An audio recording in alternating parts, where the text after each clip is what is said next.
ELT program is not a pure academic or classroom learning program.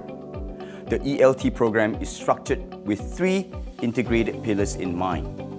The first pillar is classroom learning. The second pillar is action learning via Business Growth Plan, BGP. Participants will, with the close guidance of their business coaches, work on their BGP. They'll be required then to apply what they learned from the classroom to their BGPs. The third pillar is the overseas immersion, where ELT participants will be able to gain first-hand experience on what regional companies have to offer in terms of good business practices in their respective markets. The ultimate objective is to ensure ELT participants make good progress in their transformation and expansion plans. I must say that across all ELT programs, the objectives are aligned with respect to helping promising SMEs transform and scale their businesses. That being said, each ELT program can differ in terms of how these outcomes can be brought about. The SMU ELT program is unique in many ways. For brevity, I'd like to highlight only 3 of them. Firstly, we have a leading regional bank, UOB, as our strategic partner in the program. Their deep roots in the SME sector and extensive regional network will add significant value to our program. Secondly, the SMU ELT curriculum is designed based on over 8 months of research conducted together with UOB, where we surveyed and interviewed 100 local enterprises to determine what modules will be useful for them to transform and grow their businesses. Thirdly, the SMU ELT program is taught only by seasoned practitioners, with an average of 18 years of industry experience amongst them.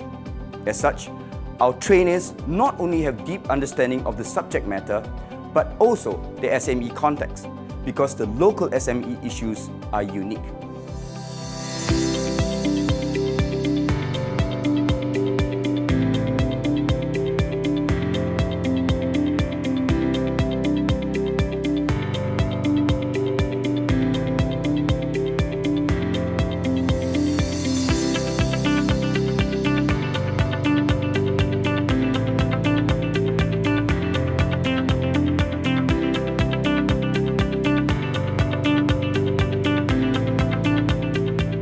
As a trainer, I run the Digital Transformation and Innovation for Growth module, which focuses on sharing with the business leaders how they can successfully digitalize their business processes or innovate on their business models.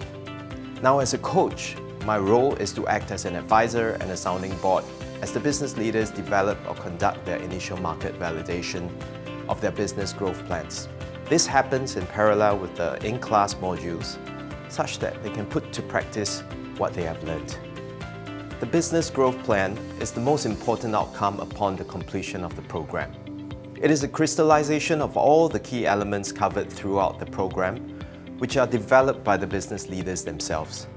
It is meant to provide them with a clear and well-considered business strategy, factoring in financial considerations, market expansion, technology enablement, branding and communications, and human resources.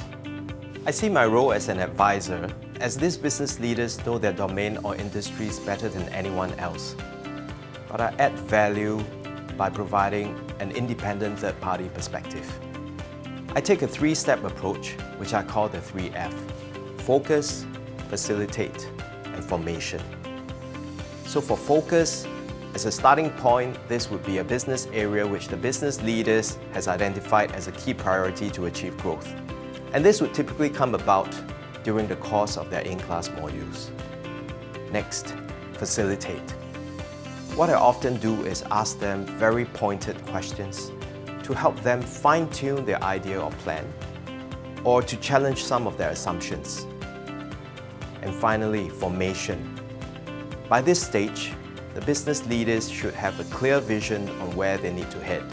And this is when I start working with them to build out the details of their growth plan, including work streams, resources, partnerships, financial projections, amongst other considerations.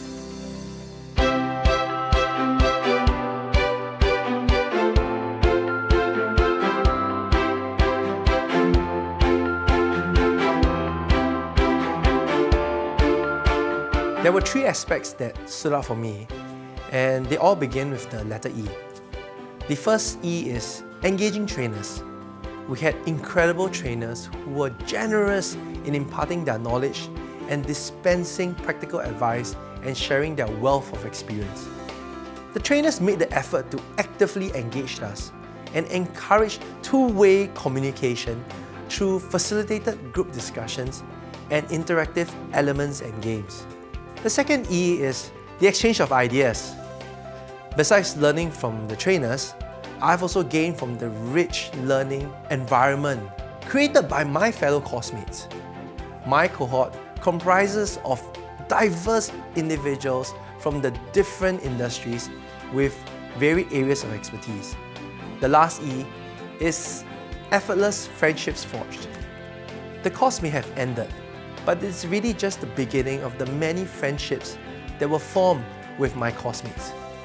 The program has helped me to see and imagine the future of work with new eyes and become a more purposeful leader.